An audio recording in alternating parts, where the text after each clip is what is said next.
On the outskirts of Wodzisław, a small town in southern Poland, at the edge of a forest, there is an old gravesite I want to show you today. It is located in such a secluded spot as a precaution, as the people who were buried there died during a cholera outbreak. Cholera is a severe infection that can be fatal within hours if left untreated. Over the past 200 years, 7 cholera pandemics, global epidemics, have occurred, most in the 19th century, killing millions of people worldwide. Wodzisław was also affected. Epidemic cemeteries dotted the landscape. They were often located away from populated areas to minimize the risk of further contagion. Such graves could be found near or within many of Polish towns and cities, but today most of them are forgotten. However, this one is marked with a memorial, so we should be able to find it. The disease was linked to limited access to safe water and poor hygiene practices. In the 19th century, sanitary conditions were dreadful, not just in Wodzisław but almost everywhere. Streets and backyards were filled with filth. This created an environment ripe for the spread of various diseases, including cholera, which causes vomiting, relentless diarrhea, painful cramps, and, in many cases, a terrible death. We are nearly there, and if you look very closely, you can probably spot karawaka there. Karawaka is a cholera cross, which marks the gravesite. There is no path leading to that place now, so we will have to traverse this field.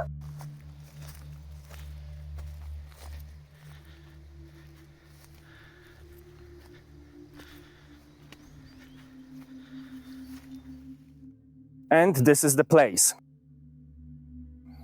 As you can see, it is a bit overgrown, but clearly maintained. The wooden karawaka behind me was erected in 2018. This type of cross, formed by a vertical post and 2 crossbars, originates from the city of Caravaca in Spain, once a popular pilgrimage site. The symbol spread eastward, becoming very popular in Poland from the late 18th to the early 20th century. These crosses were used as amulets against misfortune and disease. Eventually, karavakas became markers for epidemic cemeteries.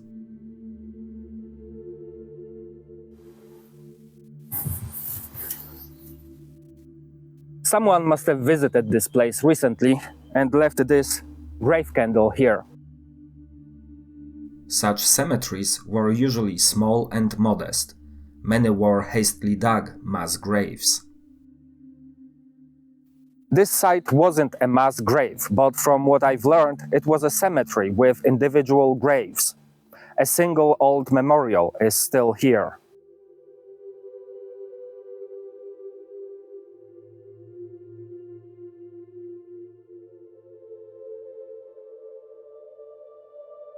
It is weathered by the elements, so the epitaph is difficult to read. However, at certain angle, the sunlight and shadows make the inscription easier to see. It reads: Anna born Cuglewska lived 53 years, although I'm not sure about the last digit. Died on the 7th of August, 1894. Asks for a Hail Mary. To a beloved mother, this tribute is offered by her children.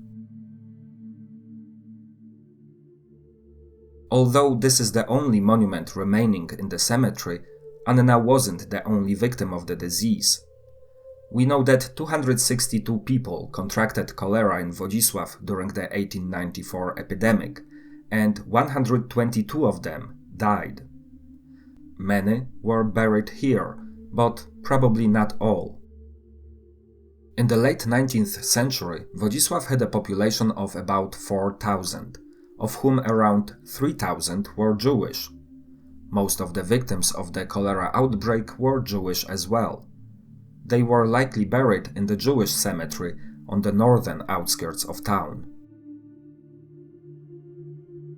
Wodzisław was one of the towns in the region hit hardest by the epidemic. Authorities tried to reduce the impact of the disease, and several hospitals were opened in major towns and cities for those infected with cholera.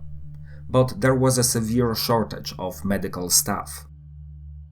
At the time, in the Kielce Governorate, part of Congress Poland, a puppet state under the Russian Empire, there were fewer than 50 doctors and about 80 feldshers, mid-level medical practitioners who provided only basic or emergency treatment. Meanwhile, the population numbered nearly 800,000. Their methods were not very effective and were often questionable.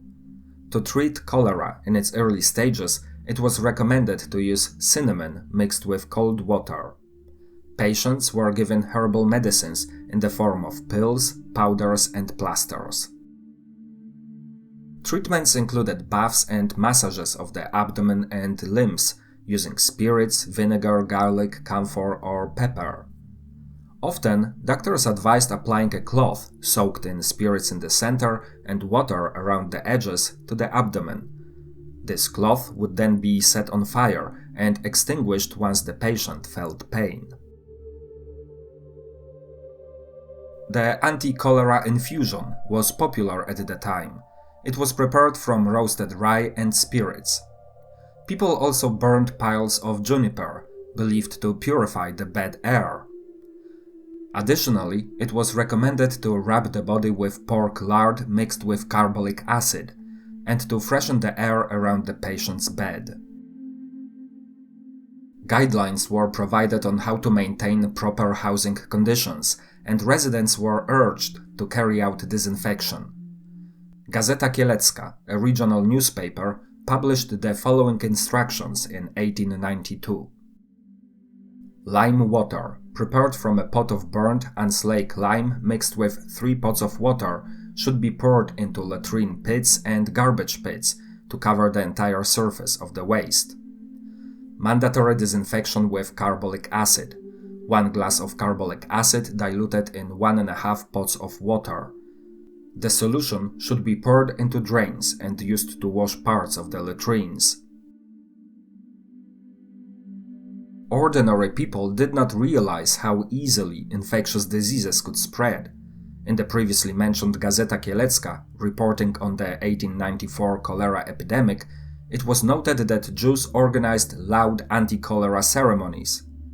They washed the corpses lying in homes, in the hospital, or at the cemetery. The water used for this washing flowed in streams onto the fields along a nearby road.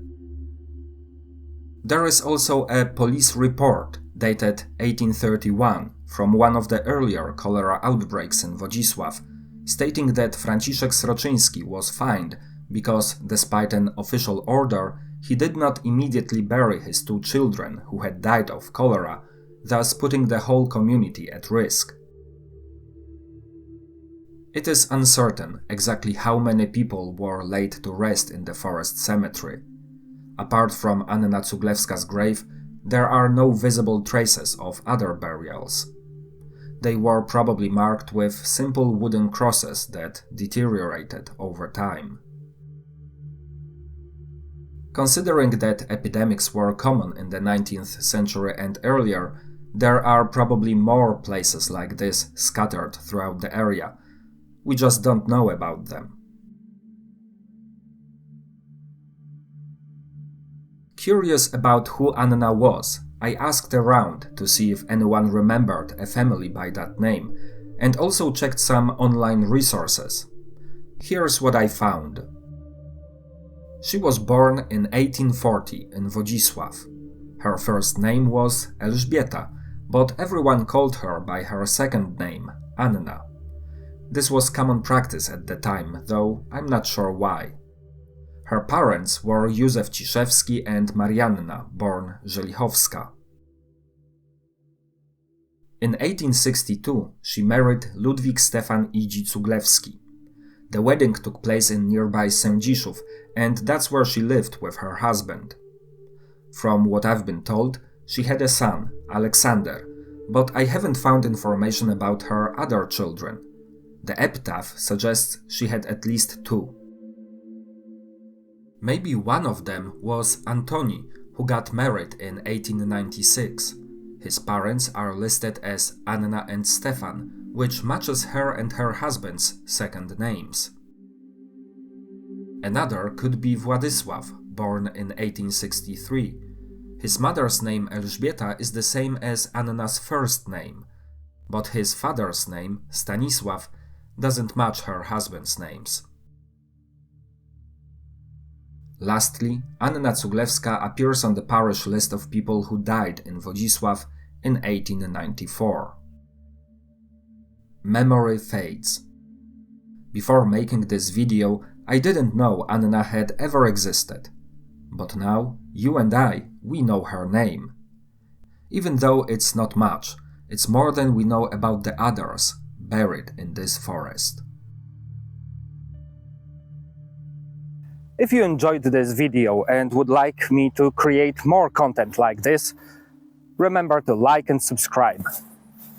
See you next time.